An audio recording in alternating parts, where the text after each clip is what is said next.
the office would like to manifest that it welcomes this initiative or mechanism in assisting or helping the Office of the Ombudsman in going about the investigation and prosecution of this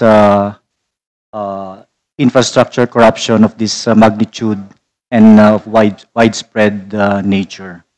In view of the limited resource personnel and of the Office of the Ombudsman, this ICAIC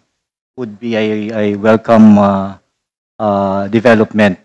in terms of strengthening the existing mechanism and allowing the full swing investigation of the pending subject cases.